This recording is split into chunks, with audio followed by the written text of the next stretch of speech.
U Hrvatskoj 90% ljudi živi u svom stanu. U Njemačkoj samo 50%. Zvuči kao da smo mi bogatiji, zar ne? Ali što ako ti kažem da su Nijemci financijski pametniji od nas? I da nas taj stan zapravo drži u mjestu? Danas ćemo usporediti kako Hrvati i Nijemci razmišljaju o nekretninama i otkrićemo tko zapravo bolje živi. Ostani do kraja, odgovor će te iznenaditi. Zašto Hrvati kupuju stanove, a Nijemci ne? I tko je pametniji? Krenimo od početka.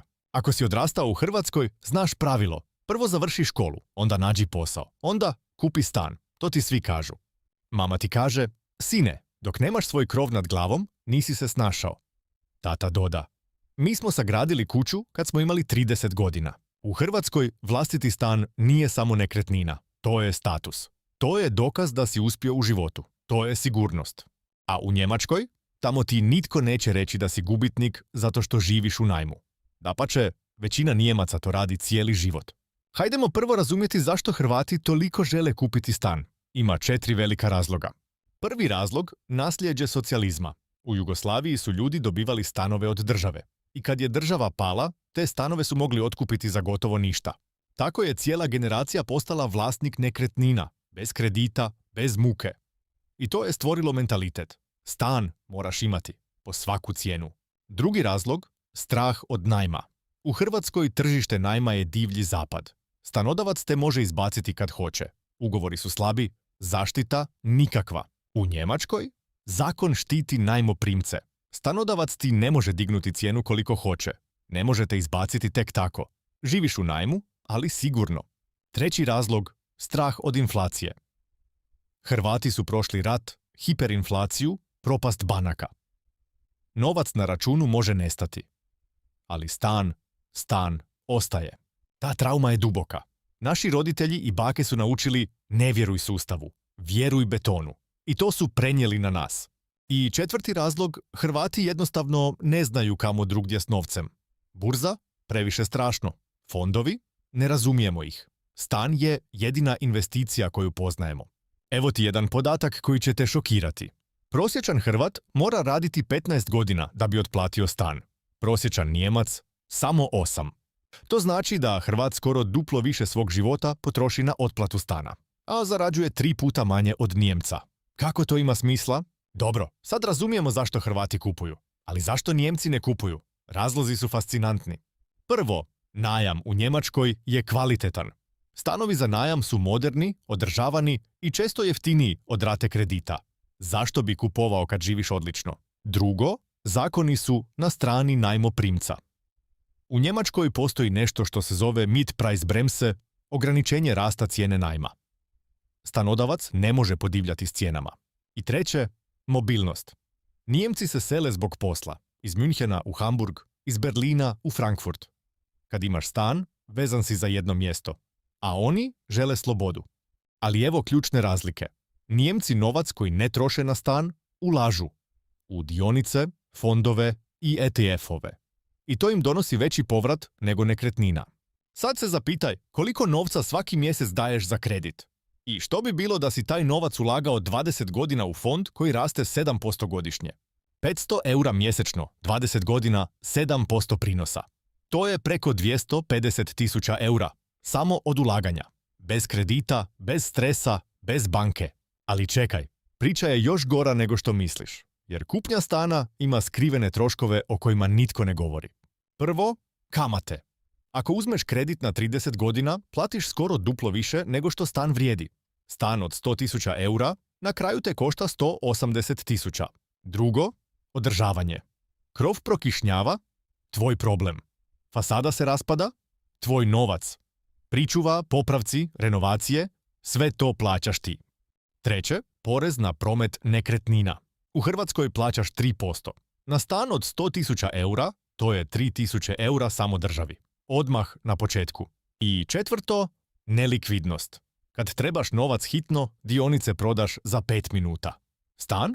Stan prodaješ mjesecima. Ponekad i godinama. Pogledaj ovaj graf. U zadnjih 20 godina globalna burza je rasla prosječno 10% godišnje. Nekretnine u Hrvatskoj? Jedva 3 do 4%.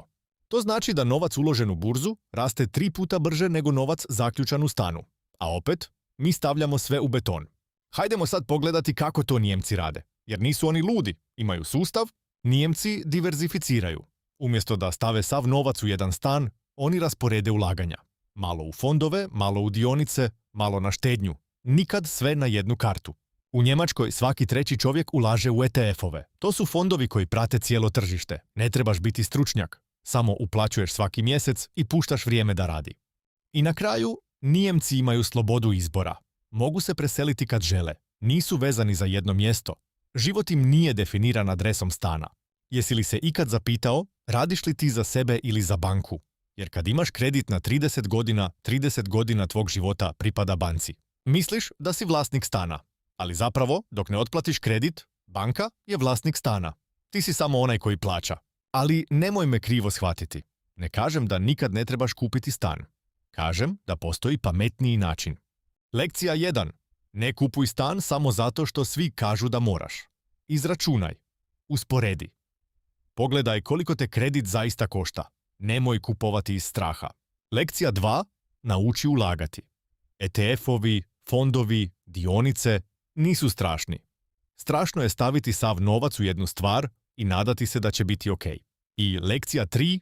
Ako kupuješ stan, neka to bude financijska odluka, ne emocionalna. Stan nije tvoj identitet. Stan je samo zgrada. Ti si više od toga. Dakle, Hrvati kupuju stanove jer ih je strah, jer nemaju alternative i jer im je tako rečeno. Nijemci ne kupuju jer imaju sustav, zakone i financijsku pismenost. Tko je pametniji? Ni jedni ni drugi. Pametan je onaj tko donosi odluke na temelju brojki, ne emocija. I ti to možeš. Počni danas. Ako ti se svidio ovaj video, stisni like i pretplati se. Imamo još puno tema o financijama koje će ti promijeniti pogled na novac. Vidimo se u sljedećem videu. Zamislimo Marka. Ima 30 godina, živi u Zagrebu i upravo je odlučio kupiti stan. Cijena 150.000 eura. Marko uzme kredit na 30 godina. Rata mu je 500 eura mjesečno. Zvuči ok, zar ne? Ali kad zbrojiš, plati ukupno 220.000 eura. 70.000 eura samo kamata. A sada zamislimo Anu. Ista dob, ista plaća. Ali Ana ne kupuje stan. Ana živi u najmu za 300 eura i razliku od 200 eura ulaže svaki mjesec. Ana ulaže 200 eura mjesečno u ETF fond koji raste prosječno 8% godišnje. Nakon 30 godina Ana ima, pazi sad, 300.000 eura. Nakon 30 godina Marko ima stan koji vrijedi možda 200.000 eura. Ana ima 300.000 eura u investicijama i može kupiti stan za gotovinu. Ili ne mora. Ali pazi, nije sve crno-bijelo. Marko je imao siguran krov nad glavom cijelo vrijeme. Nikad ga nitko nije mogao izbaciti. I to nešto vrijedi. Poanta je, kupnja stana može biti dobra odluka. Ali samo ako je svjesna odluka. Ne iz straha, ne iz pritiska, nego iz računice. I dobra vijest, Hrvatska se polako mijenja. Sve više mladih ulaže. Sve više ljudi razumije da postoje alternative. Ti možeš biti dio te promjene. Evo što možeš napraviti već danas. Otvori investicijski račun. Počni s malim iznosom, čak i 50 eura mjesečno. I educiraj se. Znanje je najbolja investicija. Jer prava sigurnost nije 4 zida i krov. Prava sigurnost je financijska sloboda. Mogućnost da biraš. Da ne ovisiš o jednom kreditu, jednom poslu, jednom mjestu. Dakle, ne pitaj se samo trebam li kupiti stan. Pitaj se kako mogu najbolje iskoristiti svoj novac da živim slobodnije. Odgovor bi te mogao iznenaditi. Ako ti se svidio ovaj video, ostavi like i pretplati se na kanal.